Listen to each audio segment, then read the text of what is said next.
crímenes, romances clandestinos, análisis cinematográficos, panoramas, mitos, leyendas. Aquí encontrarás las historias que integran el universo contextual de la fábrica de sueños, el cine y sus estrellas. Esto es Corte Final, el detrás de las películas, un podcast de Patricia Slukic para Casa Montenegro Podcast.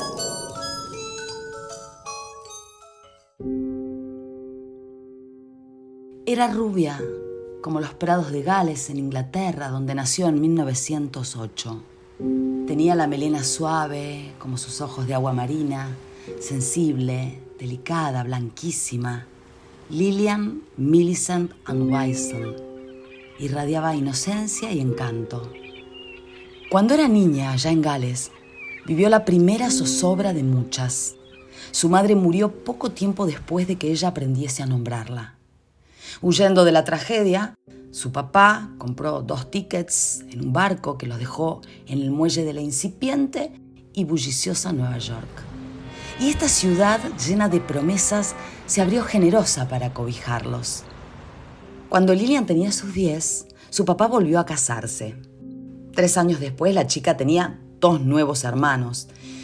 Y los días corrían para ella entre la escuela, los juegos teatrales que ensayaba con sus amigos. Su mundo era como el de la mayoría de las nenas, aunque Lillian quería más. Soñaba con ser actriz. No eran tiempos amables para que una chica se independizase de los hombres y las convenciones, no. Menos todavía si era hermosa. Pero ella se sentía fuerte para soportar a los que miraban con malos ojos a las jóvenes rebeldes. Lo que Lillian nunca imaginó es que esa fortaleza se pondría a prueba con un giro inesperado en su historia. Es que un día su padre cruzó por Park Avenue y un auto, de esos que eran novedad en la ciudad, lo mató en el instante. De pronto y tan joven, Lillian se supo casi sola en el mundo. La madrastra de la chica decidió refugiarse en la casa del tío Harold en California.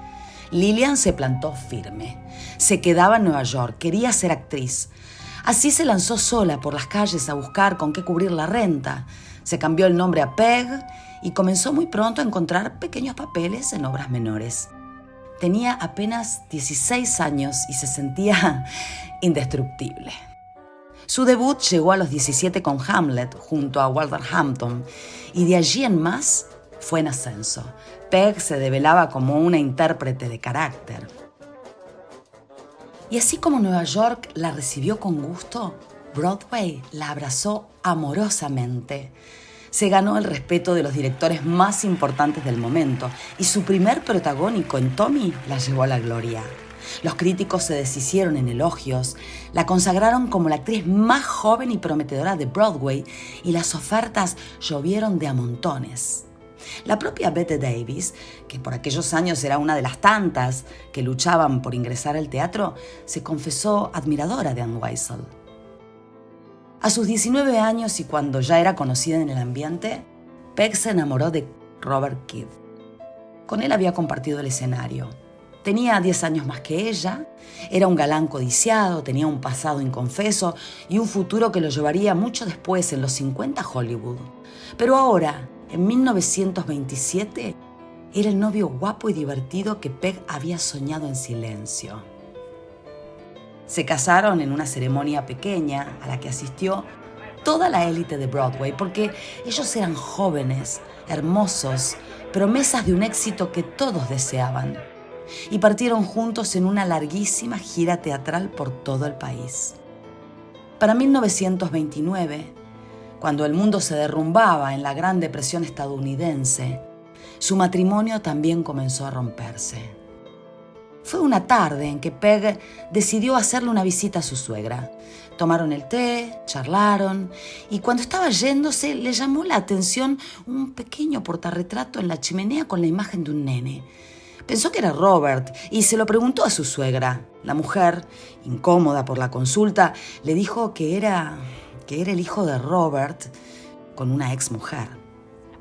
Cuando llegó a su casa enfurecida, confrontó a su esposo con la mentira. Él juró inocencia, alegó que por miedo a que ella lo rechazara nunca se lo había dicho. Peg lo perdonó, pero algo en su interior ya estaba roto. Pocos meses después, una noche en que la pareja estaba cenando con unos amigos, apareció un oficial de justicia exigiendo $10,000 de pensión para la ex mujer de Keith. El escándalo terminó con su esposo preso. Peg pidió a la asociación de teatro que le prestara el dinero para la fianza. Y cuando Robert volvió a la casa, la discusión fue tan fuerte que la chica terminó golpeada, gritando, y así decidió abandonarlo. Casi como un juego macabro del destino que persiguió a esta mujer hasta el día de su muerte, la miseria que sembró la depresión económica destruyó de cuajo su carrera. Los teatros cancelaron funciones, las producciones cayeron y los artistas comenzaron a emigrar hacia Hollywood. Decidió hacer lo mismo y viajar a California. Allí estaban el tío Harold y sus hermanos y Los Ángeles. Con su sol eterno y sus estudios cinematográficos portentosos, parecía el destino natural. Ella tenía una reputación que la sostenía. ¿Cuán difícil podía ser entonces? Cuando en 1930 Peg Weisel llegó a Los Ángeles, la esperanza había vuelto a iluminar su rostro adorable. Pero casi al momento comprendió que Broadway y Hollywood eran mundos opuestos. Allí, en la soleada California, había miles de chicas intentando lo que ella, incluso jugándose con artilugios que Peg jamás querría probar. El primer trabajo que encontró no fue en el cine, sino en el teatro. La contrató una compañía para actuar con el jovencísimo Humphrey Bogart. Pero el teatro de Los Ángeles no daba para vivir. Así, poco a poco, volvió a los estudios y se convirtió en una extra asidua de las producciones, pero de ahí no podía pasar. Para 1931 consiguió lo que ella veía como la última oportunidad de probar su valor como intérprete. La RKO, una de las majors que más producían por ese entonces, le dio un contrato estable y la incluyó en un papel muy importante, un protagónico, en la película 13 mujeres. El film contaba entre sus protagonistas con la gran Myrna Loy, que después rodaría en los 50 películas como El mejor año de nuestras vidas del inmenso William Wyler. Y allí estaba Peg, con sus 24 años, de nuevo pisando el umbral de la gloria.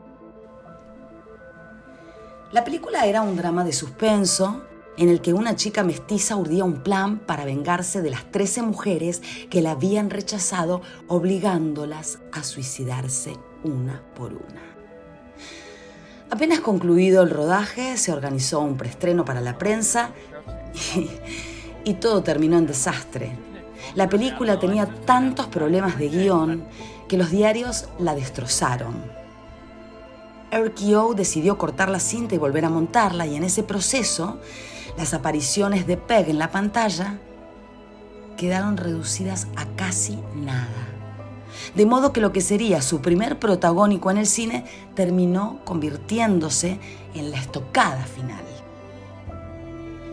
Los meses siguientes se los pasó de audición en audición sin ningún éxito.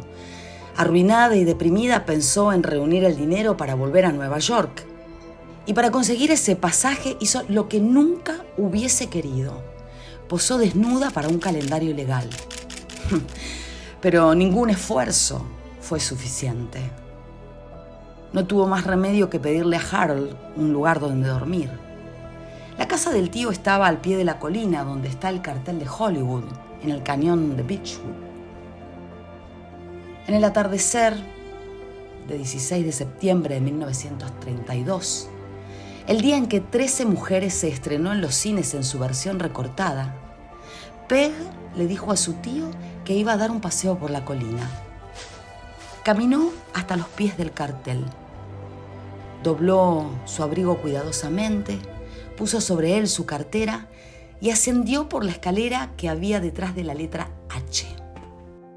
Cuando llegó a la cima del letrero, contempló la ciudad brillante, apacible a sus pies.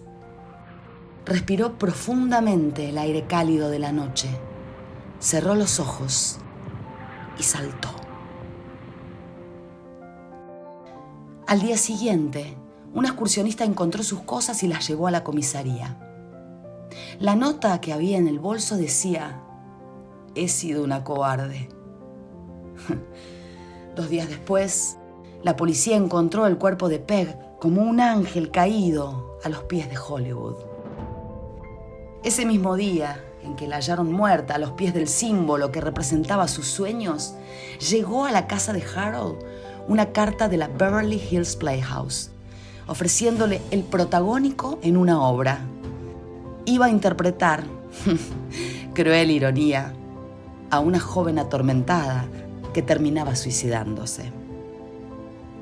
Una vez que la noticia corrió por la ciudad, se lanzaron los rumores de que su fantasma caminaba cada noche por el cartel de Hollywood.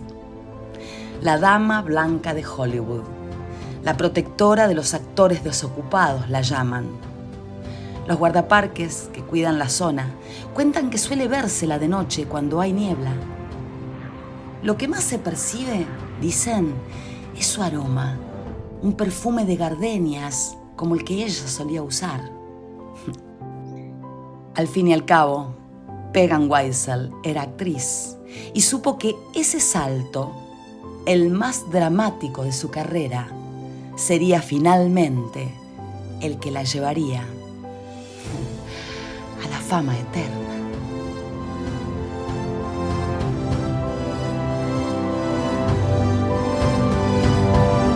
Esto fue Corte Final, el detrás de las películas, el podcast de cine de Patricia Smith.